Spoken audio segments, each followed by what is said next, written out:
Hello, everyone. Welcome back to another episode of the American Dream podcast. I'm your host, Jim Tunison, President and CEO of the Aiken Chamber of Commerce, joined today by President of GL Williams Daughter Trucking, Lisa Wilson. Lisa, welcome to the show. Thank you for having me. And thank you for this awesome new addition to the wardrobe here, the hat. So for folks who don't know, why don't you describe your business and all the services and products that you guys currently provide?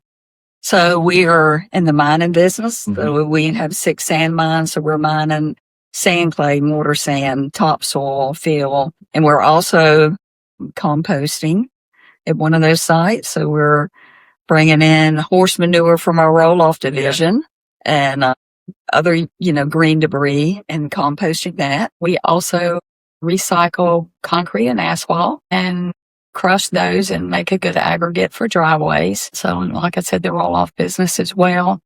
And then the hauling part. I guess that everybody thinks about the trucking part, but we're pretty diverse. So people can pick up their own material at our retail location, 5421, but we can also deliver, small loads or larger loads to customers as well. Yeah, so a little more than meets the eye when you just, like you said, when you think of just trucking, right, and hauling, it's more than that. So talk a little bit about the history of your company. It's been a family business since 1967. That's right. And who started that? My father did. Okay. So, and he had another job. I think he started this on the side and was just pretty much clearing lots and digging ponds, and then it kind of morphed into a little bit more as he went. We were clearing lots and grading yards and planting grass and sprinkler systems, and we've kind of phased away from that type of work and mainly provide the materials. It helped when we have our own 6 sand mines with material that's scattered around Aiken County. And so we deliver that to customers for road jobs, construction sites, homeowners needing material in their yards, filling in a pool, all those different things. And then kind of branched off from there with the recycling part, which, I enjoyed. And then also the roll-off containers. Yeah. So as a kid, you're watching your dad run this business and seems like a pretty hardworking guy. When did you get involved? Or was it something that, you would go and help out when you were a kid, or was it something till later that you really didn't, take an interest in?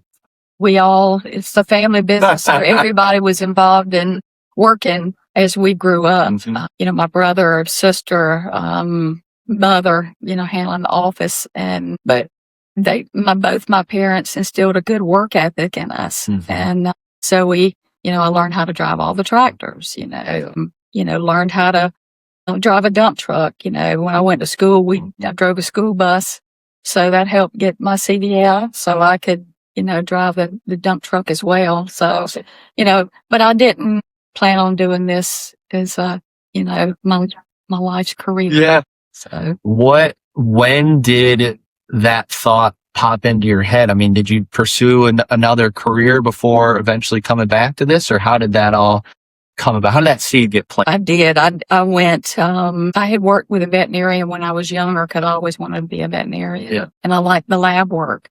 So I went to school to be a lab technician, and I worked in the lab field in chemistry and microbiology for years. And I loved it. And then, I had small children. I was working weekends and some holidays. So I really just wanted to be at home and work part-time while they were younger. So my mother said, well, you can come and work at the office for, a couple of days a week and pick up the kids when you get out of school. And so then she ended up retiring, and, then I'm there. So, but I've been working there for 30 years. Wow. A long time. Yeah. So they roped you back in, huh? Roped me back in. So you're working there initially, part-time, raising your kids. Did you ever think to yourself that you'd be leading the company? No, I did not. I just was, I've always kind of been in the background. So I was happy just working there. And, things have changed along the way, and, other family members retired and did their own thing, and I've stayed. So it's one of those things of attrition that you're the last one standing. You're like, oh, I guess it's my turn. I guess so. That's right. So I do have a niece that does work there too. Okay. And I didn't grow up with a business background, so I've had to learn a lot over the years. And but she handles all of the billing and financial stuff. Okay. She's very smart. So, so the granddaughter as well. So she says we need to put Jill Williams and daughter and granddaughter. That's right. Another rebrand, right? That's pretty cool. So was there a day or a time when it was officially like, all right, your dad handed you the keys, said, this is yours, or was it just a natural kind of progression? It was pretty much a natural progression. So started, the secretary and then vice president and transitioned on to president. So. Okay. And what did that feel like for you when you stepped into that role? Were you nervous? Were you ready for it? I mean, what was going through your head? Goodness, I'd been there so long and it just, seemed kind of the way everything was going to move. So it ended up being kind of like natural since I've been, grew up there doing this, my entire life. So it seems like. So did you have any challenges or things that maybe you didn't anticipate when you stepped into that role? I did. So, learning the bookkeeping side was really a challenge. And as I said, I like being in the background, but having to, have meetings with employees and talk to employees and, go to chamber events and do things like that. Yeah. That's, you have to get out of your comfort zone a lot. Yeah, no, definitely. And, similar path for me is, I was working in the business and then when it's like, all right, it's your turn to lead, you have to kind of get out of that doer's mentality, right? And now you got to kind of step away and look at, all right, how can we help our employees? How can we help grow the business, right? So it's a total different mind shift, if you will. Yeah. When did it finally click for you, if you will? Or was there a point when it felt comfortable? You're like, all right, I have this now. This is. Goodness. Probably in the last maybe 15 years, I guess. So, expanding and, changing things and, doing different ideas. And so seeing that work. So talk a little bit more about that too. Dad started a company in 1967. How have you guys evolved? How has the industry that you're in evolved? And what are some, changes or adaptations that you guys have had to make?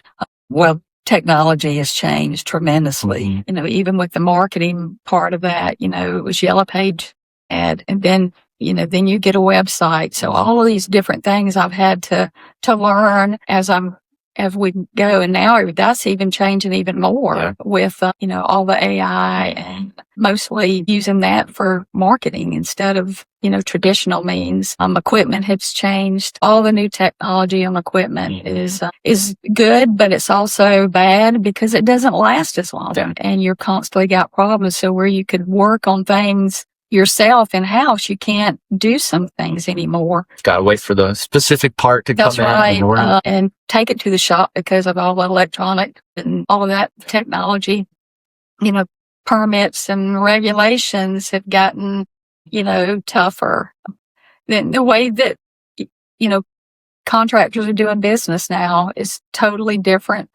Everything used to be crawl spaces and you needed material to fill in porches or things like that. And now it's a lot of slab homes. And so it's been a lot of changes, as we've gone and you kind of phase out of some things and then look to where you're going to go next. So, you got to see your dad do it for decades, right? And then you stepped into that role. Is there anything that sticks out in your mind, lessons learned, like, from watching dad and then from you being in this position that either you wish you knew before you started or things that have really helped you in your career and journey? I think learning how to treat customers and the material and work ethic has been helping me go. But I think if I had realized it was going to be, this hard, because the generation of employees have changed too. And where we grew up having to learn everything, kids nowadays don't have that and you're having to teach more and train and more than you had to, and it's difficult. That's probably some of the biggest challenges. Yeah. What would you say, looking back, some of your proudest moments or, biggest accomplishments? Probably starting the compost part, because we grew up, you didn't waste anything. Yeah. And I enjoy the outdoors. So this is a way of, being a good stewardship. Mm-hmm. And I guess raising, my husband, Lynn, and I have 3 children between us. So all 3 of my children I'm very proud of them. They all are very responsible, have good work ethics, have good jobs, and then grandkids. So I've even got my grandkids trying to teach them how to weed eat and cut the grass and help out. Yeah. They've got that opportunity now that they can learn so that they'll be a good employee for somebody down the road. No, it's awesome. It gives them a sense of purpose too. It feels like they're pitching in. So yeah, with 2 little boys right now, you can see that the 3-year-old starting that he wants to help and just, trying to find ways to, give them purpose and make them feel included. That's pretty special. So what advice would you give someone who is looking to start a business or maybe take over the family business? Family businesses are hard. So you get a lot of advice and you've got to pick your battles sometimes and, go with your gut and feel like, things you're going to stand on and things that you want to make sure that you do right. I think carrying on the family name has been really big for me to, try to keep things moving. Yeah, it's always a tough task and puts a little more pressure on you when you keep the name. I mean, but that's what people expect, but they expect that same great service. So that adds an extra level of pressure. But I mean, it seems like you guys are still doing a great job and continuing that great, level of customer service, like you alluded to, while continuing to expand into different markets, which is pretty cool. Yeah, I think you always have to be. I would tell somebody you always got to be learning. Mm-hmm. You always got to be looking for how to improve and make things better. And you've got to get up early and work. Yep. And I think that's the one thing that you talk about the next generation and even with me too, you don't realize how much you have to work just to be good at something and then to be great and exceed people's expectations. Yeah, it is a day in, day out grind and constant struggle. But if you put the work in, I think people definitely notice. And I gotta ask everyone, right? So why is Aiken County the best place to pursue the American dream? Goodness, I love Aiken. I grew up here. It's got such diverse people, from the equestrian to the farms, the small farms, the little small businesses. It still has its rural feel, which I love. And, you just seem to know everybody and everybody's friendly.